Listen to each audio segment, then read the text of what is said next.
Sono.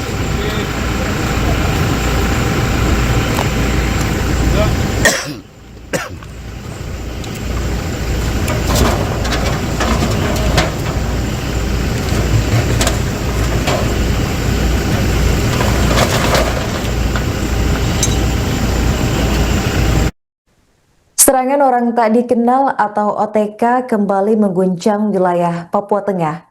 Pos penjagaan milik perusahaan tambang emas PT Kristalin Eka Lestari atau KEL di distrik Makimi, Kabupaten Nabire dibakar pada Sabtu 21 Februari 2026. Dalam insiden tersebut, 2 orang ditemukan tewas dengan kondisi hangus di dalam pos yang terbakar. Dan hingga kini identitas korban belum dapat dipastikan apakah merupakan pekerja perusahaan atau warga sipil. Namun jenazah keduanya telah dibawa ke RSUD Nabire untuk proses identifikasi lebih lanjut. Untuk informasi selengkapnya akan dilaporkan oleh jurnalis Tribun Papua yakni rekan Kelvin Lewis. Baik rekan Kelvin, bisa dijelaskan bagaimana kronologi aksi penyerangan dan pembakaran oleh OTK ini terjadi? Baik, berkaitan dengan aksi penyerangan yang terjadi di pos 1 PT Kristalin Eka Lestari di distrik Makimi ini sendiri terjadi tepat pada pukul 1 siang hingga menyebabkan pembakaran pos jaga ini sendiri, dan juga akibat daripada penyerangan ini menyebabkan 2 orang menjadi korban di dalam insiden ini sendiri. Namun juga selain penyerangan yang dilaksanakan oleh kelompok orang tak dikenal ini, di balik pembakaran ini juga mereka melakukan aksi teror dengan bunyi tembakan di sekitar lokasi kejadian. Demikian. Apakah identitas korban ini sudah diketahui hingga saat ini rekan Kelvin? Baik, hingga saat ini belum juga dapat diketahui pasti karena pihak keamanan juga telah mengevakuasi 2 korban tersebut ke rumah sakit untuk melakukan pemeriksaan lebih lanjut, karena kondisi daripada 2 korban tersebut ini juga sudah cukup hangus terbakar dan sulit untuk diidentifikasi. Untuk sampai saat ini pihak keamanan juga masih menunggu hasil pemeriksaan dari dari rumah sakit RSUD Nabire sendiri. Demikian. Oke baik, bisa dijelaskan bagaimana respons dari pihak kepolisian pasca insiden ini?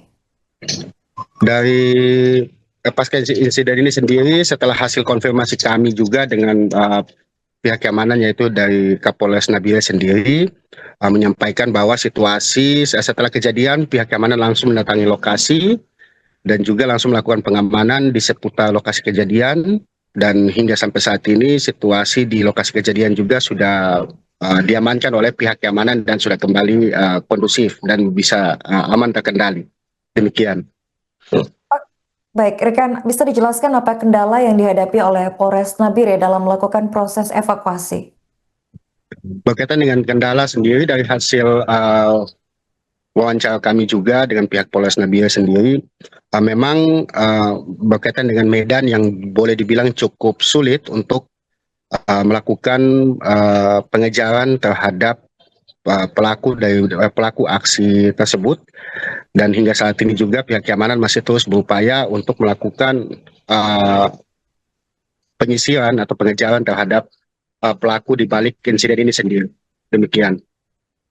Rekan Kelvin, siapa dugaan pelaku yang mendalangi aksi penyerangan ini menurut keterangan pihak kepolisian?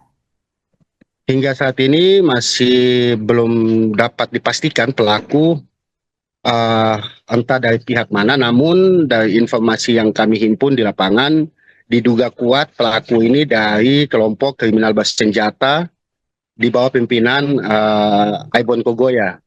Namun hingga saat ini juga untuk kepastian pelaku entah dari kelompok mana belum dapat diketahui pasti, karena masih melakukan penyisiran atau pengumpulan data di lapangan oleh pihak keamanan. Demikian. Oke baik, terima kasih rekan Kelvin atas laporannya dan selamat melanjutkan tugas kembali.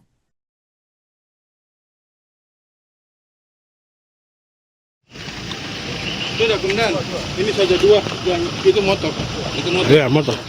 Nah, ya.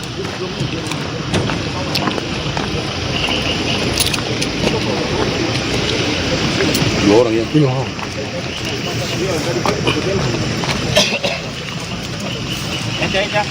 Tidak ada ini kan? Tidak ada.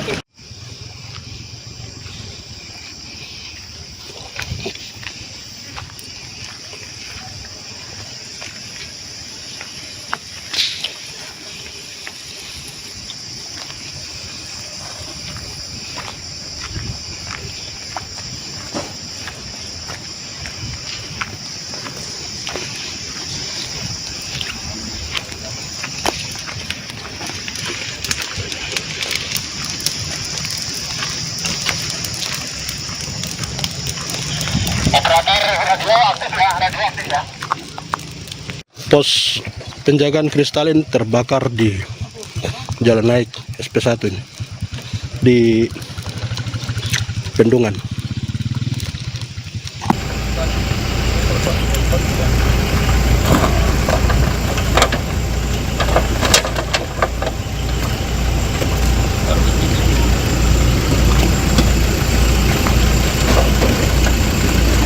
Eca. Mana dia pegang juga. Bawa. Pegang.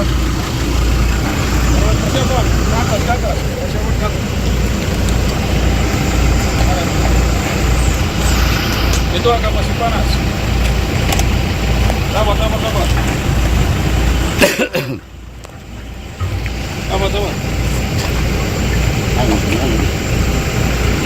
Panas.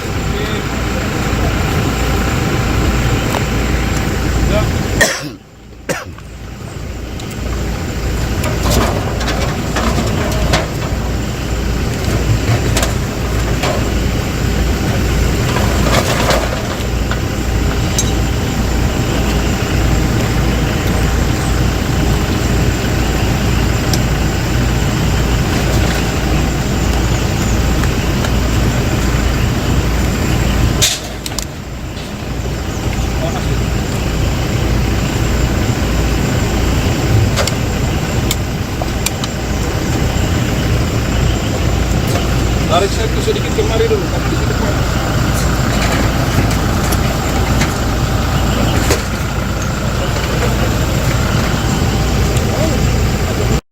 Jakob, ni kam telepon ini.